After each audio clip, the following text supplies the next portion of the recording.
सर्व शिक्षक बंधू आणि भगिनी यांना माझा नमस्कार।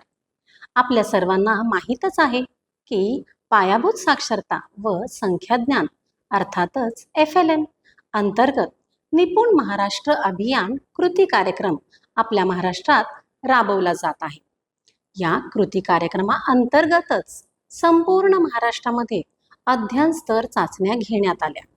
त्यामध्ये प्रामुख्याने विद्यार्थ्यांचे वाचन, लेखन, संख्याज्ञान, संख्यांवरील क्रिया या कौशल्यांची चाचणी घेण्यात आली। गणित विषयाचा विचार करता या विषयासाठी संख्याज्ञान या कौशल्यानंतर येणारे कौशल्य अर्थातच संख्यांवरील क्रिया यातीलच इयत्ता तिसरीच्या अध्ययन स्तरातील दुसऱ्या क्रमांकाचा स्तर तो म्हणजे 0 ते 4 पर्यंतच्या संख्यांची मूर्त वस्तूंचा वापर करून बेरीज करतो। याविषयी आपण उदाहरणांच्या मदतीने माहिती जाणून घेणार आहोत। चला तर मग सुरू करूया। आपल्या सर्वांना माहीतच आहे की वर्गामध्ये अध्यापन करत असताना आपण बऱ्याच वेळा अनेक वस्तूंचा वापर करतो, जसे की खडे, चित्रे, चिंचोके, काड्या, मणी, फळे, चेंडू आणि गणित पेटीमधील साहित्य या सर्वच वस्तूंना आपण मूर्त वस्तू म्हणतो। आज आपण बेरीज समजावण्यासाठीच अशा काही मूर्त वस्तूंचा वापर करणार आहोत। चला आपण उदाहरणांच्या मदतीने समजून घेऊया। मुग्धाकडे एक चेंडू आहे, केतकीने तिला अजून एक चेंडू दिला, तर आता मुग्धाकडे किती चेंडू झाले? आपण हे मूर्त वस्तूंच्या माध्यमातून पाहूया। मुग्धाकडील एक चेंडू आणि केतकीने दिलेला एक चेंडू, एकूण 2 चेंडू। म्हणजेच मी इथं काय केलं तर त्या वस्तू एकत्र केल्या, म्हणजेच जोडल्या, मिळवल्या।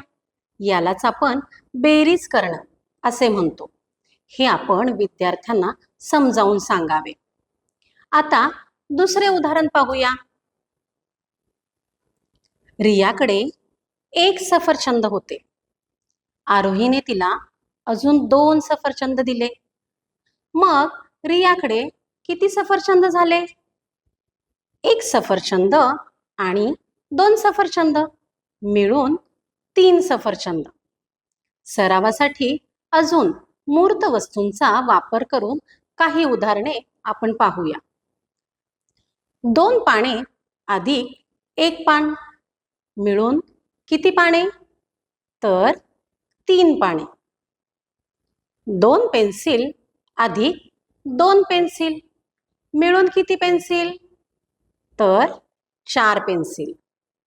अजून एक उदाहरण पाहूया। 3 मणी अधिक काहीच नाही, मग आता एकूण किती मणी झाले?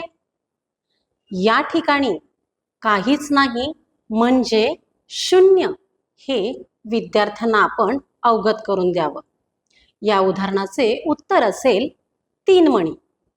अशा प्रकारे अधिक उदाहरणांचा सराव आपण मूर्त वस्तूंचा वापर करून जर घेतला तर विद्यार्थ्यांची बेरीज ही संकल्पना अधिक चांगल्या प्रकारे दृढ होईल।